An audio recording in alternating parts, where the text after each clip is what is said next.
অত্যাচার দেখতে পাও, তুমি সর্বপ্রথম তোমার হাত দিয়ে প্রতিহত করো, যদি না পারো মুখ দিয়ে প্রতিহত করো, যদি না পারো তুমি তোমার অন্তর থেকে ঘৃণা করো। ওয়াযালিকা আদআফুল ঈমান, এটা হলো ঈমানের সবচাইতে নিকৃষ্ট, সবচাইতে ছোট অংশ।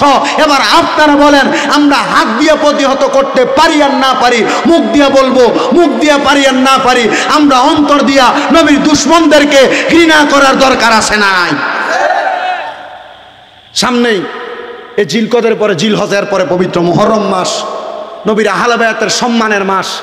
ওই মাসে আহলে বায়াতের সম্মান বর্ণনা করার দরকার আছে না? একটু দোয়া করে এদের জন্য, দোয়া এদের কাছে, এদের উসিলা আল্লাহ যেন আমাদেরকে মাফ করে, এমন দোয়া করার দরকার আছে না? হযরত ইমাম আলী আকবর যখন শাহাদাত বরণ করলেন, আমার দয়াল নবী রহমাতুল লিল আলামিন নবীর নাতি ইমাম হুসাইন বলে, শাহাদাত বরণ করার পরে আমার অন্তরের ভিতরে মায়া, সন্তান মারা গেলে মার মনে মায়া আছে না, বাবার মনে মায়া আছে না, এত মায়া।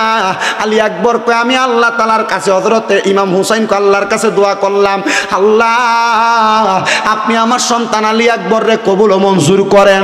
এবার আমার আল্লাহ তাআলার পেয়ারা হাবিব কি বলে শুইনা নেন। কোন মা মারা যাওয়ার পরে কোন সন্তান মারা যাওয়ার পরে কোন মা বাবা যদি দোয়া করে, আমার আল্লাহ তাআলা তাদের দোয়া লগে লগে কবুল করে। আবার অপর হাদিসের মধ্যে পাইলাম আমার নবী ঘোষণা করে, কোন সন্তান মারা যাওয়ার পরে কোন মা বাবা মারা যাওয়ার পরে কোন সন্তান যদি তার চোখের মণিকোটার মধ্যে একটা মাছির মাথা পরিমাণ পানি ছাইরা দিয়া কান্দে, খোদার কসম ও জগৎবাসীরা শুনে নাও, আমার আল্লাহ তাআলার কাছে দোয়া করার কারণে আমার আল্লাহ তাআলা তার মা বাবার জীবনের গুনাহ, চোখের পানিগুলা মাটিতে পড়ার আগে মাফ করে দেয়। হে বনকরার বাবারা, বনকরার যুবক ভাইয়েরা, বনকরা এলাকার পর্দার অন্তরালের মা বোনেরা, আজকে এত সুন্দর জান্নাতের বাগান বনকরা উত্তরপাড়া যুব সমাজ করেছে। আমার ভাই আরফান ভাই সহ এলাকার যত যুবকেরা, মুরব্বীর, এলাকার ভাই বাবার আয়োজন করেছেন। এই মাহফিলটারে এতটুক মনে করবেন, এই মাহফিলটা আপনার আমার জন্য নাজাতের ফয়সালা।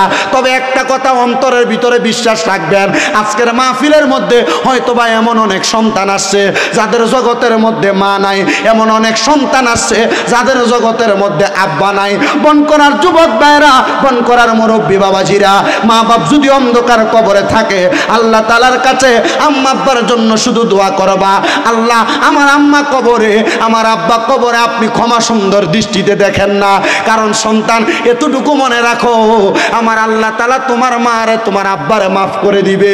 কিন্তু দুনিয়ার জমিনের মধ্যে এমন অনেক সন্তান যারা তাদের আম্মা আব্বার প্রতি এমন ইহসান করবে, দূরের কথা, মা বাপ মাটি দিয়ে আসার পর থেকে এখনো পর্যন্ত মা বাবার কবরের সামনে সন্তান যায় না। যদিও 40 দিন পর্যন্ত মা বাবার কবরের সামনে গেছে, 1 বছর 2 বছর হয়ে গেলে সন্তান মা বাবার কবরের কাছে যাওয়া ভুইলা যায়। আবার এমন অনেক সন্তান আছে, মা বাপ মাটি দেওয়ার পরে এখন যদি কবরস্থানের সামনে নেয়, কবর কোনটা কবরের পরিচয় দিতে পারবে না, কবর চিনবে না। কিন্তু সন্তানদের কাছে আমার আবদার হইল, আবু দাউদ শরীফের হাদিস শরীফ পড়ে দেখলাম, নবী রহমাতুল লিল আলামিন নবী ঘোষণা করে, হে উম্মতের দলেরা, যদি প্রত্যেক বৃহস্পতিবার দিবাগত রাত্রে, বৃহস্পতিবার আসরের নামাজের পরবর্তী সময় থেকে শুক্রবার জুমার নামাজের পরে যেই কোনো সময় কোনো মা হারা বাবা হারা সন্তান তার মা বাবার কবরের সামনে যায় আল্লাহ তাআলার কাছে দোয়া করে, রব্বির হামহুমা কামা রব্বায়ানি সগীরা ওয়া কুর রব্বির হামহুমা কামা রব্বায়ানি সগীরা। ওই দোয়াটা কইরা সন্তান মুনাজাত ধইরা মুখটা হাতটা মুখে লাগানোর আগে আল্লাহ তাআলা তার মা বাবার জীবনের গুনাহ মাফ করে দেয়।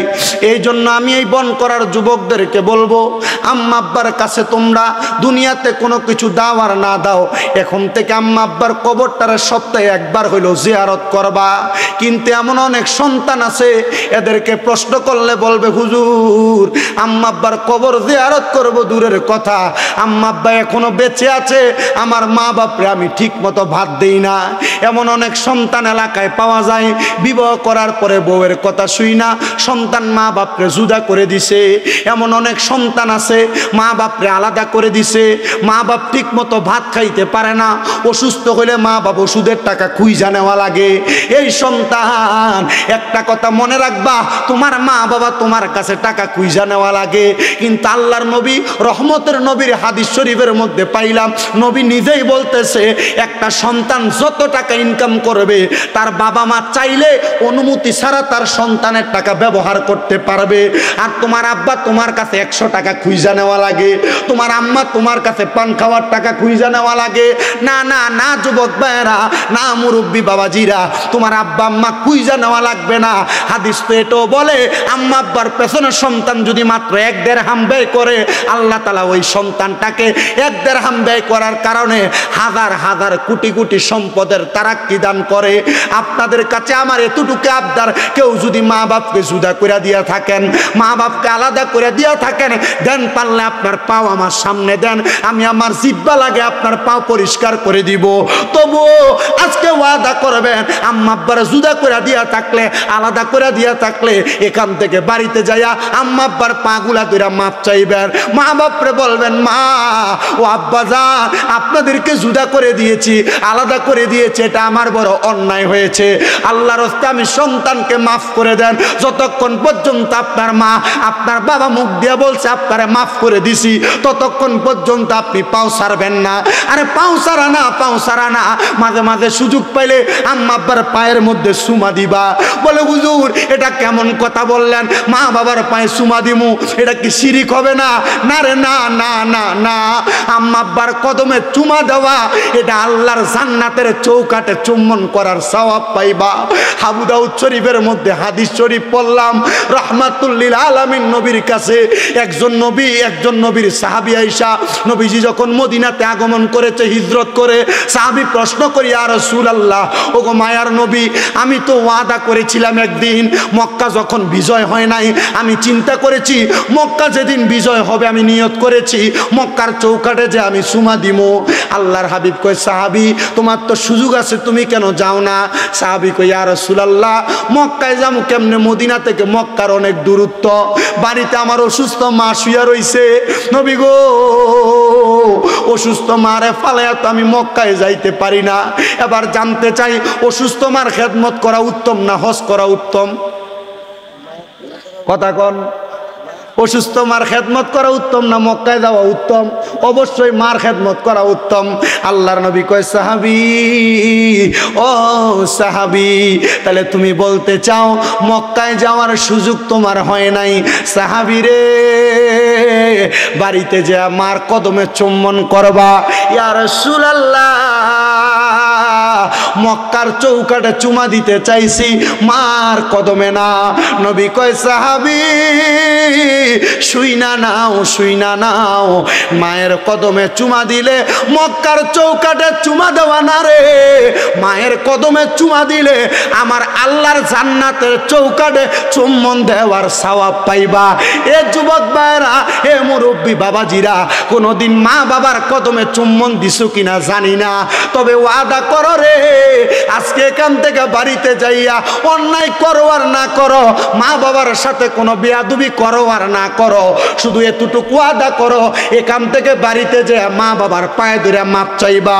বলো হুজুর আমি মাপ চাইবো দূরের কথা, আমি তো 2 ঈদে মা বাবার পা ছুঁয়া সালামি করি না।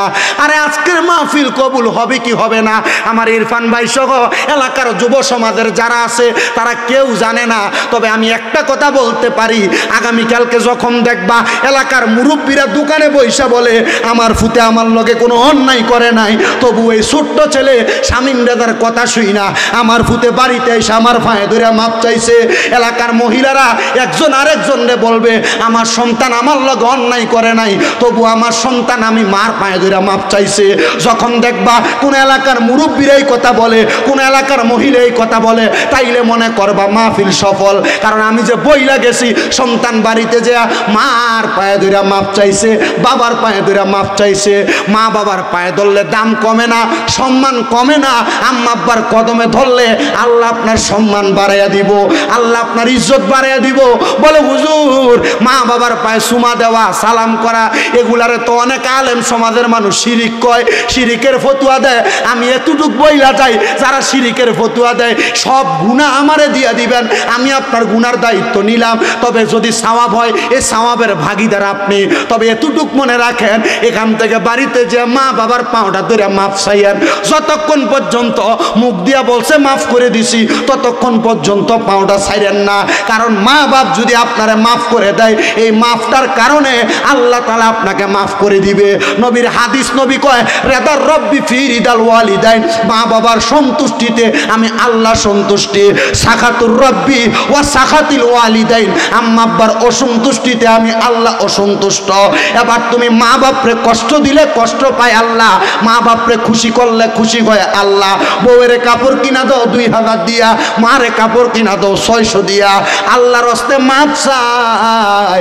মা বাপ যতদিন বাচ্চা আছে মা বাপের উপরে কাউরে প্রাধান্য দেওয়া যাবে। মাপ চাউন যাইব রি, মাপ চাউন যাইব।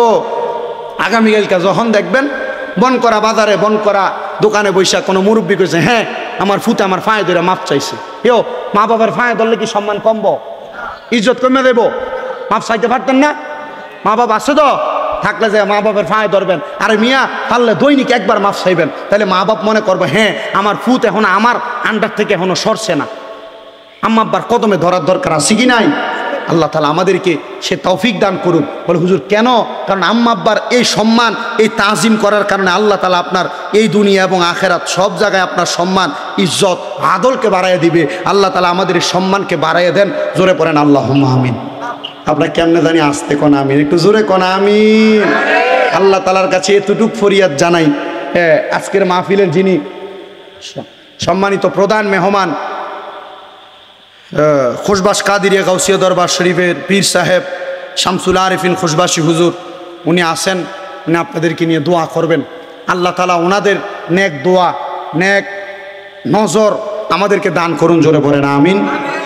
আমার ইরফান ভাই যদি শোনে হুজুরকে নিয়ে আসেন, কারণ বৃষ্টি যেহেতু হয়েছে মানুষের মোটামুটি আনতাছে ঠিক আছে, মোটামুটি বৃষ্টি যেহেতু হয়েছে সবার একটু শরীরে একটু ঠান্ডা হয়েছে, একটু ঘুম ঘুম ভাব আছে।